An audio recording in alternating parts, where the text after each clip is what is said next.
Chloroform প্রয়োগে MP আজিমকে হত্যা, জানালেন ডিবি প্রধান। 3 দিনেও মেলেনি মরদেহের খণ্ডিতাংশ।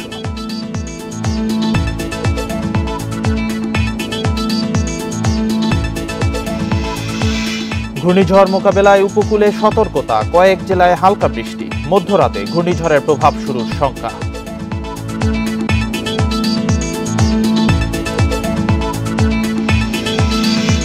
ঘূর্ণিঝড়ের শঙ্কায় আগে ভাগেই আম পাড়ার হিড়িক, কৃত্রিম উপায়ে আম পাকানো ঠেকাতে নজরদারির দাবি।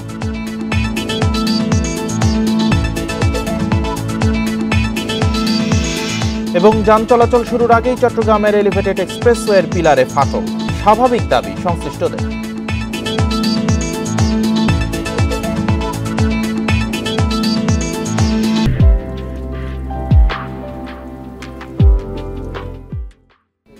স্বাগত সমগ্র বাংলাদেশের সাথে আছি রাকিব আহমেদ। শিরোনাম জানাচ্ছিলাম, এবার জানাবো পুরো খবর। ঝিনাইদহ 4 আসনের সংসদ সদস্য আনোয়ারুল আজিম আনারকে ক্লোরোফর্ম প্রয়োগে হত্যা করা হয়েছে বলে জানিয়েছেন ঢাকা মহানগর গোয়েন্দা পুলিশ ডিবি প্রধান হারুনুর রশিদ। দুপুরে রাজধানীর মিন্টো রোডে ডিবি কার্যালয়ে এসব কথা জানান তিনি। তাকে হত্যা করতে আগেও 2বার পরিকল্পনা করেছিল খুনিরা, সবশেষ তৃতীয়বারে খুনিরা সফল হয়েছেন বলে জানান তিনি। নির্বাচনের আগে একবার পরিকল্পনা করা হয়েছিল, প্রথমে বাংলাদেশে হত্যা করার চিন্তা থাকলেও পরে আখতারুজ্জামান শাহীন ভারতে হত্যার পরিকল্পনা করেন। এছাড়া এই মামলা তদন্তে শিগগিরই হারুনুর রশিদের নেতৃত্বে গোয়েন্দাদের একটি দল ভারত যাবে বলেও জানান তিনি। তবে ঠিক কী কারণে আনারকে হত্যা করা হয়েছে তা এখনও নিশ্চিত নয় গোয়েন্দারা।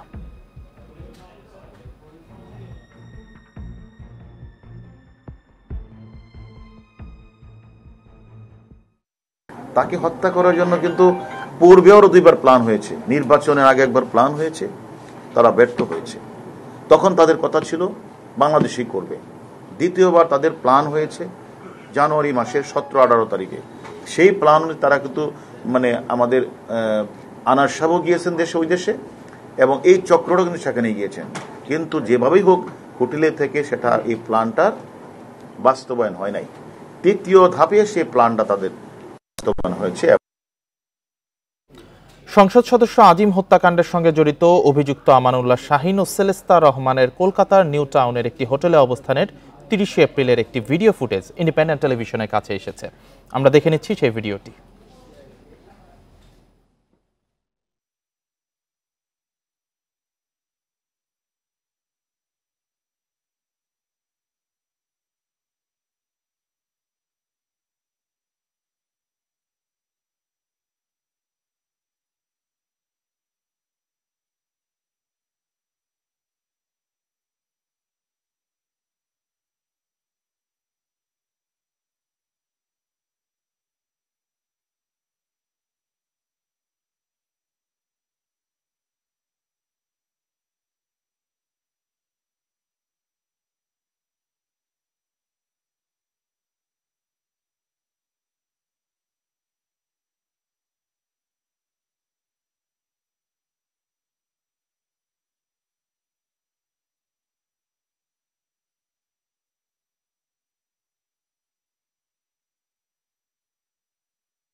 খুন হওয়া এমপি আনোয়ারুল আজিমের দেহের খণ্ডিতাংশ উদ্ধারে আজ তৃতীয় দিনের মতো অভিযান শুরু করেছে কলকাতা সিআইডি। তাদের সাথে আছে কলকাতা পুলিশ ও ডিজাস্টার ম্যানেজমেন্ট টিম। বাংলাদেশ সময় দুপুর 12:30টার দিকে এই অভিযান শুরু হয়। তৃতীয় দিনের মতো অভিযানে যাওয়া সিআইডি পশ্চিমবঙ্গের পোলেরহাট থানার ভাঙ্গুর কৃষ্ণমাচি গ্রামে অভিযান শুরু করেছে। 12 দিনের রিমান্ডে থাকা অভিযুক্ত জিহাদ হাওলাদারের তথ্য অনুসারে সেখানকার স্থানীয়ভাবে পরিচিত বাগজোলা খালে লাশের খণ্ডিতাংশ ফেলা হয়েছে। উদ্ধার অভিযানে পুলিশ নৌকা, ডুবুরি, জালসহ বিভিন্ন উদ্ধার সহায়ক সরঞ্জাম সাথে নিয়েছে। এর আগে শুক্রবার 12 দিনের আবেদন মঞ্জুর হওয়ার পরই জিহাদকে নিয়ে অভিযান চালায় সিআইডি। তবে এতে মেলেনি এমপি আজিমের দেহাবশেষ।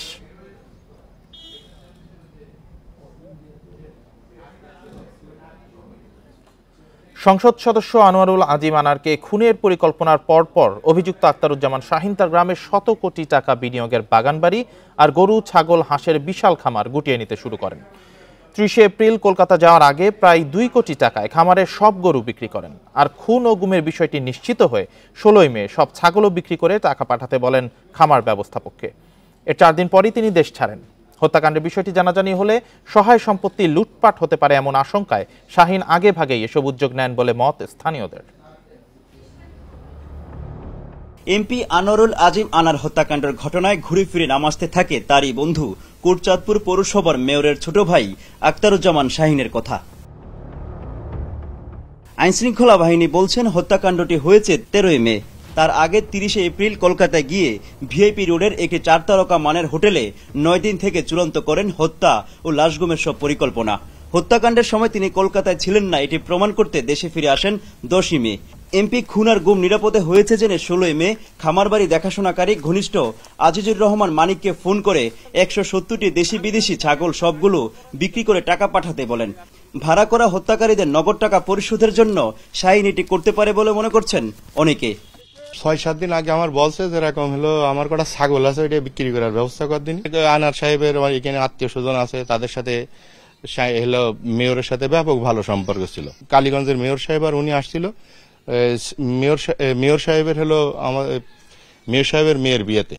শাহীন তার গ্রাম কোটচাঁদপুরের এলিঙ্গিতে 25 একর জমিতে বিশাল জায়গা নিয়ে গড়ে তুলেছেন আলিশান বাগানবাড়ি, দেশি বিদেশি গরু ছাগল ও রাজহাঁসের খামার। ছিল 8 থেকে 10 জন নিরাপত্তা রক্ষী। সেই বাগানবাড়িতে দামি গাড়িতে লোকজন নিয়মিত আসা যাওয়া ছিল। আসতেন এমপি আনোয়ারুলও। এখন বাগানবাড়িতে কেউ নেই। পাহারায় থাকা 8টি বিদেশি কুকুরও সরিয়ে নেওয়া হয়েছে 3-4 দিন আগে। ওই ভোর 3:30 পর্যন্ত গান বাজনা হয়ে দেখা যাচ্ছে যে গাড়ি আসে, বড় বড় দামি দামি গাড়ি আসে, এসে ভিতরে এখানে দিয়ে দেয়। ভিতরে যাওয়ার পরে যে দেখা যাচ্ছে যে ওনারা ওনার মতো চলে যায়, আবার সকালবেলা গান বাজনা বন্ধ হয়ে যায়, এতটুকুই দেখি। এই ঘটনার পর ভয় আর আতঙ্কে কোটচাঁদপুর ও কালীগঞ্জে থমথমে অবস্থা বিরাজ করছে। Mohammad Omar Faruk, independent news, Jhenaidah. MP Anwarul আজিমের হত্যায় জড়িতদের শাস্তির দাবিতে অবস্থান কর্মসূচি পালন করেছে স্থানীয় আওয়ামী লীগ নেতারা। দুপুরে ঝিনাইদহের কালীগঞ্জে এমপি আজিমের বাসভবনের সামনে এই কর্মসূচি পালন করেন তারা। এ সময় নেতাকর্মীরা মরদেহ দেশে নিয়ে আসা ও জড়িতদের সর্বোচ্চ শাস্তির দাবিতে নানা ধরনের স্লোগান, লেখা প্ল্যাকার্ড প্রদর্শন করেন। তারা বলেন, হত্যাকাণ্ডের মূল পরিকল্পনাকারী আখতারুজ্জামান শাহীনকে দ্রুত গ্রেপ্তার করতে হবে, দ্রুত বিচার প্রক্রিয়াও শুরু করতে হবে। শাহীনকে গ্রেপ্তার করলেই প্রকৃত ঘটনা বের হয়ে আসবে। এর আগে শুক্রবার সংসদ সদস্য আনোয়ারুল আজিম হত্যার ঘটনায় গ্রেপ্তারকৃত আমানুল্লাহ ওরফে শিমুল ভুঁইয়া, সেলেস্তা রহমান ও ফয়সাল আলী সাজিকের প্রত্যেকের 8 দিনের রিমান্ড মঞ্জুর করে আদালত। গত বুধবার সন্ধ্যায় আনোয়ারুল আজিমের মেয়ে মুমতারিন ফেরদৌস শেরেবাংলা নগর থানায় একটি মামলা করেন। পরে এই 3 আসামিকে গ্রেপ্তার করে ডিবি পুলিশ।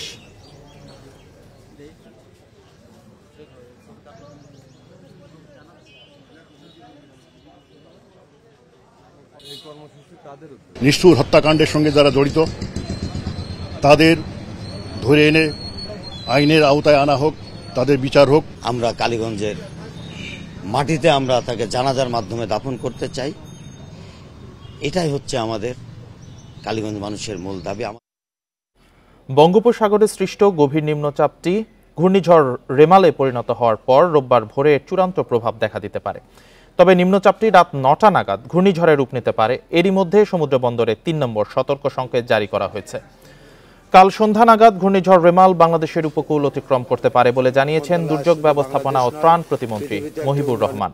সকালে সচিবালয়ে প্রস্তুতিমূলক জরুরি সভা শেষে এসব জানান তিনি। প্রতিমন্ত্রী জানান, সাতক্ষীরা থেকে কক্সবাজার পর্যন্ত পুরো এলাকাই ঘূর্ণিঝড়ের কবলে পড়তে পারে। এর প্রভাবে প্লাবিত হতে পারে ব্যাপক এলাকা। তবে এরই মধ্যে পরিস্থিতি মোকাবেলায় প্রস্তুতি নিয়েছে ফায়ার সার্ভিস, সেনাবাহিনী ও কোস্টগার্ড। 4000 উপকূলীয় আশ্রয়কেন্দ্র প্রস্তুত রয়েছে বলেও উল্লেখ করেন তিনি।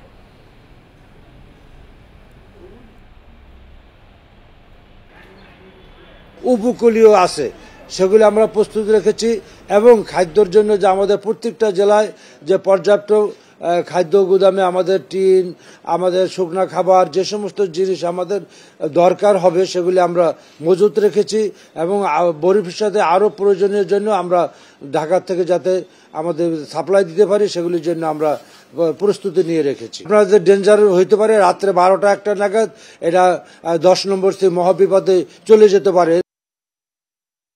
এদিকে বঙ্গোপসাগরে গভীর নিম্নচাপের প্রভাবে দেশের কোথাও কোথাও গুঁড়ি বৃষ্টি হয়েছে। এছাড়াও বিভিন্ন জেলায় ঘূর্ণিঝড় রেমাল মোকাবেলায় ঘূর্ণিঝড় প্রস্তুতি কমিটির সভা হয়েছে।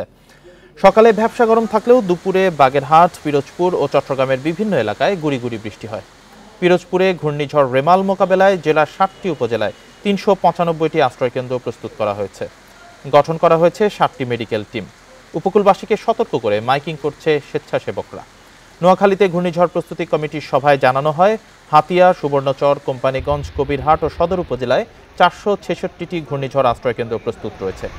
পটুয়াখালীর কুয়াকাটায় আশ্রয়কেন্দ্র প্রস্তুত রাখার পাশাপাশি মেডিকেল টিম গঠন, স্যালাইন, ওষুধ ও পানি বিশুদ্ধকরণ ট্যাবলেট মজুত রাখার সিদ্ধান্ত হয়। এছাড়া ঝালকাঠিতে ঘূর্ণিঝড় মোকাবেলায় খোলা হয়েছে ৬টি কন্ট্রোল রুম। প্রস্তুত আছে ৪৫০ স্বেচ্ছাসেবক। ঘূর্ণিঝড় রেমাল মোকাবেলায় প্রস্তুতি নিচ্ছে প্রশাসন ও ঘূর্ণিঝড় প্রস্তুতি কমিটি। বিশুদ্ধ পানি ও শুকনো খাবারের পর্যাপ্ত মজুত রাখা হয়েছে। দুর্যোগ শুরুর আগেই যাতে সবাই আশ্রয়কেন্দ্রে যায় সেজন্য সতর্ক করে চালানো হচ্ছে প্রচারণা। ঘূর্ণিঝড় রেমালের আঘাতের আশঙ্কায় উপকূলবাসী। ঝড় মোকাবিলায় আগেভাগেই প্রস্তুতি নিয়েছে প্রশাসন ও স্বেচ্ছাসেবী সংগঠনগুলো। যদি সতর্ক বাড়ে ৩ থেকে ৪ নাম্বার সংকেত হইলে আমরা পতাকা উত্তোলন করব। যাদের ঘরবাড়ি আছে, দোকানপাট আছে, আমরা তাদেরকে সতর্ক হুঁশিয়ারির সঙ্গে দিচ্ছি। বরিশালে প্রস্তুত ৫৪১টি আশ্রয়কেন্দ্র। মজুত রাখা হয়েছে বিশুদ্ধ পানি ও শুকনো খাবার। প্রস্তুত আছে মেডিকেল টিম এবং ১৫০০-এর বেশি স্বেচ্ছাসেবী। পাশাপাশি অন্যান্য শিক্ষা প্রতিষ্ঠান সহ বিভিন্ন প্রতিষ্ঠানও জরুরি প্রয়োজনে আশ্রয়কেন্দ্র হিসাবে ব্যবহার করা যাবে, সেই প্রস্তুতিও আমাদের আছে। ঝালকাঠিতে প্রায় ২ লাখ মানুষের আশ্রয়ের ব্যবস্থা রাখা হয়েছে। পটুয়াখালীতে প্রস্তুত ৭০৩টি আশ্রয়কেন্দ্র। সাইকেল সেন্টার দিয়েছেন, তাতে মানুষ অনেক ডরে না। সাতক্ষীরায় ঝুঁকিপূর্ণ বেড়িবাঁধ দুর্যোগের ভয় বাড়িয়েছে উপকূলবাসী। আশ্রয়কেন্দ্র অপর্যাপ্ত বলে অভিযোগ আছে। ঘূর্ণিঝড় রেমালের বিষয়ে অবশ্যই আমরা আতঙ্কিত এবং আমরা প্রতিনিয়ত খবর নিচ্ছি আমাদের এলাকায় আঘাত হানবে কিনা, হানলে আমরা কিভাবে কোন আশ্রয়ে যাব, কোথায় থাকবো। আমরা এখানে আমাদের নিচের অবস্থা, নদীর এই ভাঙনকুল, তো এখানে খুবই সমস্যা। আমরা চাচ্ছি এখানে আমাদের একটা টেকসই ব্যবস্থা হোক। চাঁদপুরে ৩৫৩টি আশ্রয়কেন্দ্র ঘিরে নেওয়া হয়েছে ঘূর্ণিঝড় মোকাবিলার প্রস্তুতি। ভোলা, লক্ষ্মীপুর ও নোয়াখালীর বেশিরভাগ আশ্রয়কেন্দ্রই জরাজীর্ণ এবং থাকার অনুপযোগী। জলোচ্ছ্বাস শুরু হয় তখনই এগুলা কিছু সময়ের জন্য মেরামতের ব্যবস্থা করা হলো, স্থায়ীভাবে বসবাসের অযোগ্য থাকে। ঘূর্ণিঝড় মোকাবিলায় খুলনায় ৪০৬টি আশ্রয়কেন্দ্র প্রস্তুত রাখা হয়েছে। বাগেরহাটে ৩৫৯টি আশ্রয়কেন্দ্রে অবস্থান করতে পারবেন ২ লাখের বেশি মানুষ। সোহেলি জাহান, ইন্ডিপেন্ডেন্ট নিউজ। ঘূর্ণিঝড় রেমালের আঘাত হানার আশঙ্কায় সাতক্ষীরায় শুরু হয়েছে আম পাড়ার হিড়িক। পাকার আগেই গাছ থেকে আম নামিয়ে বাজারে তুলছেন চাষিরা। এদিকে কৃত্রিম উপায়ে আম পাকানো ঠেকাতে নজরদারির কথা জানিয়েছেন বাজার কমিটির নেতারা। প্রশাসনের বেঁধে দেওয়ার সময় অনুযায়ী সাতক্ষীরায় আম পাড়া শুরু হয় ৯ মে। দ্বিতীয় ধাপে ২১ মে থেকে শুরু হয় হিমসাগর আম পাড়া। এরপর থেকে স্বাভাবিক গতিতেই চলছিল ফল সংগ্রহ। তবে ঘূর্ণিঝড় রেমালের আঘাত হানার আশঙ্কা পাল্টে দিয়েছে সব। সম্ভাব্য ক্ষতি এড়াতে আগেভাগেই আম পেড়ে বাজারে তুলছেন চাষিরা। সুলতানপুর বড়বাজারে আড়তে প্রচুর আম উঠলেও দাম কমেনি।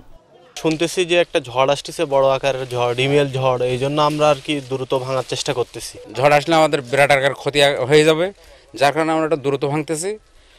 তারপরে এখনো বহুত আম ভাঙতে রয়েছে। ২৮০০ থেকে ৩২০০ পর্যন্ত হিমসাগর ন্যাংরা বিক্রি হচ্ছে আপনার একই দাম ২৮০০ থেকে ৩২০০-র ভিতরে। মোটামুটি আমের বাজার ভালো, এর জন্য চাষিরাও অনেক খুশি, আমরা আড়তদারেরও খুশি। আগেভাগে বাজারে তোলার হিড়িকে কৃত্রিম উপায়ে আম পাকানো ঠেকাতে নজরদারির কথা জানিয়েছেন ব্যবসায়ী নেতারা। সুস্বাদু আম সারা বাংলাদেশের একটা সুনাম। আর এখানে আম তো এখন পরিপুক্ত হয়ে গেছে, মেডিসিন প্রশ্নই ওঠে না কোনো। আম এমনি গাছে পেকে পড়ে যাচ্ছে, আর আমাদের তো নজরদারি আছে। উপযোগী মাটি ও আবহাওয়ায় উৎপাদিত সাতক্ষীরায় আমের কদর সারা দেশে। এবার জেলায় আম উৎপাদনের লক্ষ্যমাত্রা ৫০,০০০ মেট্রিক টন। Independent news. আনুষ্ঠানিকভাবে গাড়ি চলাচল শুরুর আগেই চট্টগ্রামের এলিভেটেড এক্সপ্রেসওয়ের একটি র্যাম্পের কয়েকটি পিলারে ফাটল দেখা দিয়েছে। তবে এসব ফাটল স্বাভাবিক বলে দাবি প্রকল্প সংশ্লিষ্টদের। আর বিশেষজ্ঞরা বলছেন, ফাটল স্বাভাবিকের চেয়ে বেশি হলে তদন্ত প্রয়োজন। চট্টগ্রামের এলিভেটেড এক্সপ্রেসওয়ের লালখান বাজার র্যাম্পের পিলার এটি। এমন 4টি পিলারে সম্প্রতি দেখা দিয়েছে ফাটল। ওইসব ফাটল কাপড় দিয়ে ঢেকে রাখা হয়েছে এবং ফাটলের জায়গায় আস্তরণ লাগানোর কাজ চলছে। ফাটলগুলো স্বাভাবিকের চেয়ে বেশি কিনা তা খতিয়ে দেখে ব্যবস্থা নেওয়ার কথা বলছেন বিশেষজ্ঞরা। ফাটল হোক আর যাই হোক আমরা ত্রুটিকে ত্রুটিই বলবো। যদি এই ধরনের ত্রুটি থেকেই থাকে, আমি সিডিএরতে অনেক বিশেষজ্ঞ প্রকৌশলী আছে, বিশেষজ্ঞ লোক আছে, তাদেরকে অনুরোধ করব যদি ত্রুটি থেকে থাকে ত্রুটি যেন সারিয়ে তুলে আমাদেরকে যান চলাচলের জন্য মুক্ত করা হয়। প্রকল্প পরিচালক বলছেন এগুলো কোনো গভীর ফাটল নয়, এমন ফাটল যে কোনো নির্মাণাধীন অবকাঠামোতে হওয়া স্বাভাবিক, এতে অবকাঠামোর উপর কোনো প্রভাব পড়বে না। বিল্ডিং গুলো তো কংক্রিটের একটা বাইরের আস্তরে একটা ক্র্যাক দেখা যায়, তো এটা কি বিল্ডিং এর কলাম লাগিয়ে গেছে, অতিরিক্ত কাস্টিং হওয়ার ফলে ফলস কংক্রিটের একটু ক্র্যাক দেখা দিচ্ছে। ফলস কংক্রিট মূল না, এটা আমরা রেকটিফাই করতেছি, ওটা আমাদের রেকটিফিকেশনের কাজ চলছে। ত্রুটি মুক্ত অবকাঠামো বুঝে নিয়ে যান চলাচল শুরু করতে চান বাস্তবায়নকারী সংস্থার চেয়ারম্যান। আমি গাড়ি ছেড়ে দেবো না, কারণ আমি ছেড়ে দিলে কন্ট্রাক্টরকে টাকা ডুয়েলা দিয়ে সে পার হয়ে যাবে। প্রধানমন্ত্রী উদ্বোধন করে দিয়েছেন, টাকাও দিয়েছেন, ওনার টাকাটা 100% সেখানে কার্যকর হয়েছে কিনা আমি দেখে আমি ছেড়ে দেব।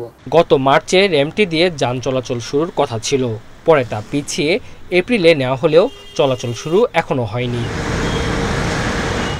Independent news. ওষুধ শিল্পে বাংলাদেশ অনেক এগিয়েছে বলে মন্তব্য করেছেন সালমান এফ রহমান। দেশের চাহিদা মিটিয়ে বিশ্বের বহু দেশেও বাংলাদেশের তৈরি ওষুধ রপ্তানি হচ্ছে বলে জানান তিনি। সকালে নারায়ণগঞ্জের মেঘনায় সান ফার্মার কারখানা উদ্বোধনের সময় এসব কথা বলেন প্রধানমন্ত্রীর বেসরকারি শিল্প ও বিনিয়োগ উপদেষ্টা সালমান এফ রহমান। দেশের ওষুধ শিল্পের জন্য এটি একটি বড় সফল উদ্যোগ উল্লেখ করে স্বাস্থ্য খাতে নতুনত্ব নিয়ে আসা ও অর্থনৈতিক প্রবৃদ্ধিতে অবদান রাখায় সান ফার্মার প্রশংসাও করেন তিনি। উদ্বোধনী অনুষ্ঠানে বক্তব্য রাখেন বাংলাদেশে নিযুক্ত ভারতের রাষ্ট্রদূত প্রণয় ভার্মা, বাংলাদেশ অর্থনৈতিক অঞ্চল কর্তৃপক্ষ বেজায়ের নির্বাহী চেয়ারম্যান শেখ ইউসুফ হারুন সহ আরও অনেকে।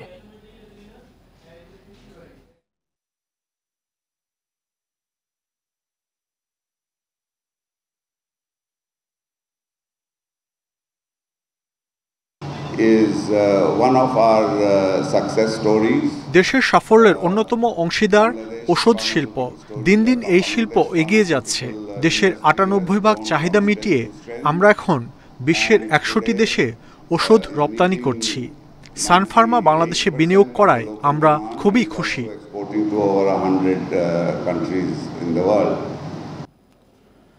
নরসিংদীর রায়পুরায় নির্বাচনী প্রচারে গিয়ে হামলায় ভাইস চেয়ারম্যান প্রার্থী নিহতের 2 দিন পর হত্যা মামলা দায়ের হয়েছে। শুক্রবার রাতে নিহতের বাবা বাদী হয়ে মামলা করেন। রায়পুরা থানার ওসি সাফায়েত হোসেন পলাশ জানান, মামলায় প্রতিদ্বন্দ্বী ভাইস চেয়ারম্যান প্রার্থী উপজেলার মেথিকান্দা এলাকার আবিদ হাসান রুবেলকে প্রধান আসামি করা হয়েছে। এছাড়া 26 জনের নাম উল্লেখ করা সহ অজ্ঞাত 40 থেকে 50 জনের বিরুদ্ধে দায়ের হয়েছে মামলা। এখন পর্যন্ত মামলায় 2 জনকে গ্রেপ্তার দেখানো হয়েছে বলে জানিয়েছে পুলিশ। বুধবার রায়পুরার মামদেরকান্দি এলাকায় নির্বাচনী প্রচারে গিয়ে প্রতিদ্বন্দ্বীর হামলায় গুরুতর আহত হন সুমন মিয়া। হাসপাতালে নিয়ে গেলে চিকিৎসক তাকে মৃত ঘোষণা করেন। এ ঘটনার জেরে রায়পুরা উপজেলা পরিষদ নির্বাচন স্থগিত করে কমিশন। তিস্তার পানি হঠাৎ বেড়ে যাওয়ায় রংপুরের গঙ্গাচড়া ও কাউনিয়ায় দেখা দিয়েছে তীব্র ভাঙন। এরই মধ্যে বেশ কিছু বসতভিটা, ফসলি জমি ও রাস্তাঘাট বিলীন হয়েছে নদীগর্ভে। চরম আতঙ্কে দিন কাটাচ্ছে নদী তীরবর্তী এলাকা ও চরাঞ্চলের মানুষ। এদিকে বরাদ্দ না থাকায় ভাঙন কবলিত এলাকার বেশিরভাগ স্থানেই জিও ব্যাগ ফেলা যাচ্ছে না বলছে পানি উন্নয়ন বোর্ড। টানা কয়েকদিন ধরে কাউনিয়ার গোদাইগ্রাম সহ তিস্তা তীরবর্তী এলাকায় দেখা দিয়েছে ভাঙন। গঙ্গাচড়া ও পীরগাছার বিভিন্ন এলাকায়ও ভাঙন তীব্র হয়েছে। এরই মধ্যে নদী তীরবর্তী বসতভিটা, রাস্তাঘাট ছাড়াও প্রায় 90 হেক্টর ফসলি জমি নদীগর্ভে বিলীন হয়েছে। স্থানীয়দের অভিযোগ, কয়েক বছর ধরে নিয়মিত ভাঙন দেখা দিলেও তেমন কোনো ব্যবস্থা নেওয়া হয় না। নদী এলাকায় এগুলো সমস্ত ওষুধ ভিটে এগুলো জমি এগুলো সব ভেঙে গেছে। আমরা বাড়ি ঘরের মাল পাতি টানা বানাচ্ছি। কত ফসল পাতি আসছিল, আল্লাহ তাআলা আল্লাহ ই করে নিয়ে গেল। আমরা কেমনে যে থাকুন, কেমনে যে কি করবো, আর কোনো উপায় নাই। তিস্তা নদী পাগলা নদী, এটা সময় অসময় বোঝে না। এই আমার গদাই গ্রামের পুরো অংশই ভেঙে নিছে। আজ যাই দিন যাই ভাই, আমি ঘুম নাই খেতো কারোরই। সবাই আমরা নদী পার দিয়েছেন, চিন্তা ভাবনা থাকি। ট্রেনে বন্ধু গেছি, রংপুর বন্ধু গেছি, ওনারা কোনো কাজই করে না। যখন ওই যে 2-1 চাপ ভাঙে তখন এসে দেখে যে হ্যাঁ আমরা ফালামো। তিস্তার প্রায় 500 মিটার অংশে ভাঙন দেখা দিলেও জিও ব্যাগ ফেলার কাজ চলছে আগে টেন্ডার হওয়া 190 মিটার অংশে। পানি উন্নয়ন বোর্ড বলছে, ভাঙন ঠেকাতে বাকি অংশের জন্য জিও ব্যাগ বরাদ্দের চেষ্টা চলছে। প্রধান প্রকৌশলী মহোদয়কে অবহিত করা হয়েছে এবং উনি ঊর্ধ্বতন কর্তৃপক্ষের সাথে যোগাযোগ করে আকস্মিক বা জরুরি ভিত্তিতে বেশ কিছু জিও ব্যাগ ফেলে ভাঙন প্রশমনের কাজ চলমান রয়েছে। তিস্তার ভাঙনে হাজার হাজার হেক্টর জমির ফসল ক্ষতিগ্রস্ত হওয়ার শঙ্কায় স্থানীয়রা, তাই ভাঙন রোধে দ্রুত ব্যবস্থা নেওয়ার দাবি ভুক্তভোগীদের। Independent news. সড়ক দুর্ঘটনায় চট্টগ্রাম ও টাঙ্গাইলে 4 জন নিহত হয়েছেন। এর মধ্যে চট্টগ্রামের হাটহাজারীতে দুপুরে বাস চাপায় অটোরিকশার 2 যাত্রী নিহত হয়েছেন। স্থানীয়রা জানান, দুপুরে হাটহাজারীর মুহুরী হাটের বটতলা এলাকায় একটি অটোরিকশাকে বিপরীত দিক থেকে আসা একটি দ্রুতগামী বাস চাপা দেয়। এতে ঘটনাস্থলেই আব্দুল মোতালেব ও মোহাম্মদ আফসার নামে 2 জন নিহত হয়। গুরুতর আহত অবস্থায় 2 জনকে স্থানীয় একটি হাসপাতালে ভর্তি করা হয়েছে। এদিকে টাঙ্গাইলের কালীহাতিতে ট্রাকের পেছনে কাভার্ড ভ্যানের ধাক্কায় কাভার্ড ভ্যানের চালক ও সহকারী নিহত হয়েছেন। ভোরে ঢাকা টাঙ্গাইল বঙ্গবন্ধু মহাসড়কে এই দুর্ঘটনা ঘটে। এছাড়া ময়মনসিংহ নগরী ও ত্রিশালে আলাদা সড়ক দুর্ঘটনায় 2 জন নিহত হয়েছেন। শরীয়তপুরের জাজিরায় ইয়াবা ও অস্ত্রসহ এক নারীকে গ্রেপ্তার করেছে পুলিশ। ভোরে উপজেলার মুলনা ইউনিয়নের বোয়ালিয়া এলাকা থেকে গ্রেপ্তার করা হয় তাদের। পুলিশ জানায়, গোপন তথ্যের ভিত্তিতে জাজিরার বোয়ালিয়া এলাকায় অভিযানে নামে পুলিশের একটি বিশেষ দল। অভিযানে লিজা আক্তার নামের এক নারীকে সন্দেহ হলে তাকে তল্লাশি করা হয়। এ সময় তার কাছ থেকে একটি আগ্নেয়াস্ত্র, গুলি ও মাদক উদ্ধার করে পুলিশ। এ সময় আক্কাস আলী নামে তার এক সহযোগী পালিয়ে যান। এই ঘটনায় জাজিরা থানায় অস্ত্র ও মাদক দ্রব্য নিয়ন্ত্রণ আইনে আলাদা 2টি মামলা হয়েছে।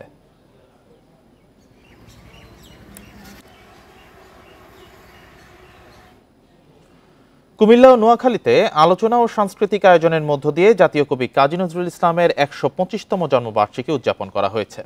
বিকেলে কুমিল্লা জেলার শিল্পকলা একাডেমিতে নজরুল স্মৃতি মুরালে ফুল দিয়ে শ্রদ্ধা জানান নজরুল ভক্তরা।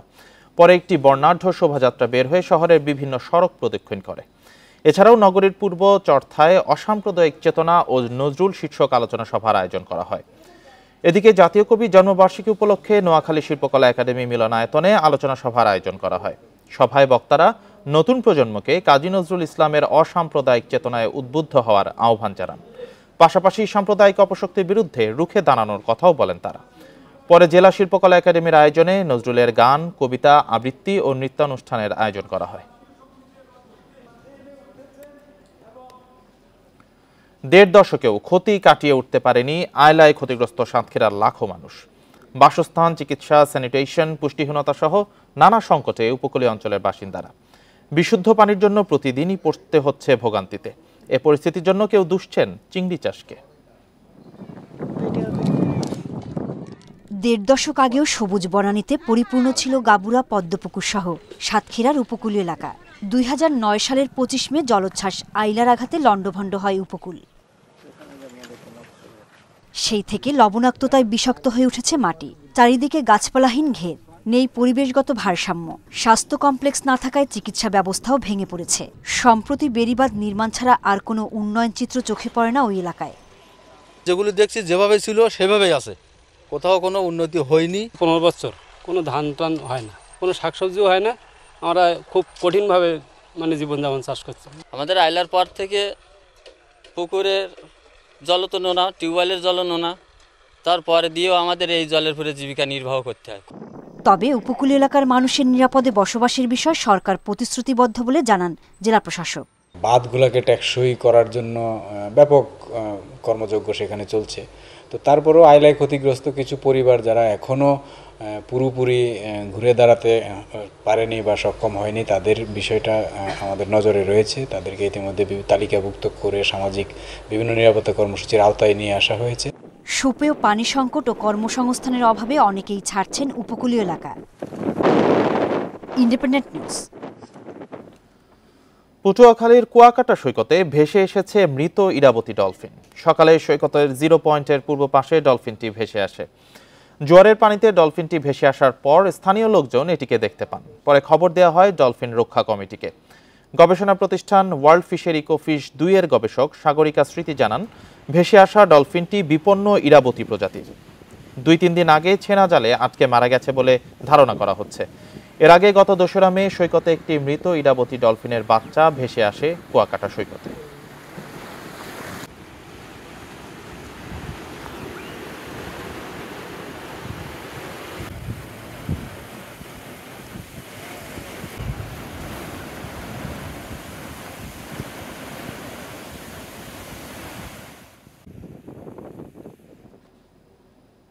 এই ছিল আজকের সমগ্র বাংলাদেশের আয়োজন। ইন্ডিপেন্ডেন্ট টেলিভিশনের সব খবর আরও বিস্তারিত জানতে চোখ রাখুন ফেসবুক, ইউটিউব ও এক্সে। ধন্যবাদ সবাইকে।